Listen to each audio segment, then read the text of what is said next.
Bro, AI is taking over everything, even social media. Whoa, let's not go there. Anyway, it can do many things, but can it make a Roblox game in just 12 hours? Well, today, you're gonna see what AI can do to make a Roblox game, and let's just say that the results were very interesting. So for this video, I will be using ChatGPT. So the first thing I did was I opened up Google to open up ChatGPT and asked for it to give me a good game theme for a Roblox obby.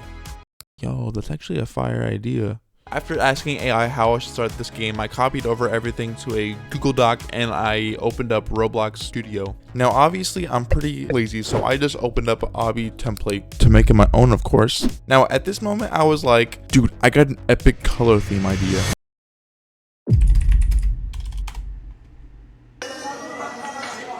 Anyways, next I went back to Studio and tried to add some sauce to the first checkpoint, but then I low-key ended up hating it after. Now I'm not gonna lie, at this point I wasn't getting any inspiration, so I opened up what every dev has, the toolbox. You get it because it's the tool. Okay. I found this mesh and it honestly gave me some ideas. I messed around with the colors and landed on a good green. Then I also found this cool asset and I ended up really liking it, so I started to build all the jumps. And boom, we have just completed our first level of our obby. I would show you me building levels, but that would be boring, so let's just cut that and move on. Now for any obby, you obviously need a brick. If you don't know what a brick is, it's basically a brick that you. Wow. So I went back over to AI to see if it can script it, and eventually it gave me a script. Now AI was being a bit too nice to me and gave me an advanced script that adds a little UI animation whenever you die. Of course I had to go in and try it out, and whoa, would you look at that? I noticed whenever a player dies, the UI pops up before the character even falls apart. So I asked AI to make it fade in to make it look good. I added it into Studio and it kind of works. Now after all that jazz, I went back to the toolbox and found this epic glitch animation. So I decided to add it into the game.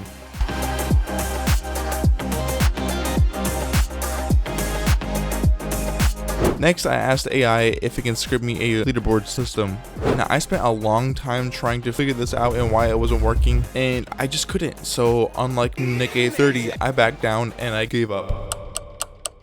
I came back later and ended up not liking the checkpoint look, so I just copied over the meshes to the checkpoints. I had the idea to have the different levels above the last one, so I added this part to act like a teleport part, and I went back to ChatGPT to script me a teleport script. Now after last time, I'm not gonna lie, my trust has been shaken, but when I went to go test out this script, it actually worked. After completing building the next level, I had to think, how that hurt. I wanted each level to get harder and harder, not just on the jumps, but on what you can see. So I went back to the toolbox to find another glitch mesh, and this one works perfect. After that, I put the bricks transparency to 1, and honestly, this looks really good. For the final portal, I found this trippy mesh and I liked it. Now, I didn't want this game to be one of those annoying Fortnite parkour maps where whenever you fall, you start all the way down from the beginning. So I added a barrier to where when you fall on the upper levels, you will restart faster. Of course, it wouldn't be an obby without those little arrows pointing at the next checkpoint. So I went back into the toolbox and found this arrow mesh. Now, honestly, to me, this game is pretty much done. I can't lie, it's pretty impressive that AI can script for you, but of course it's gonna make mistakes and you can't rely on it to script everything for you, but it is still pretty impressive. I'm gonna leave this game in the description if you want to check it out for yourself, and also leave a comment on how fast you can complete the obby, and also be sure to like this video. Alright, that's it. I'm out of here.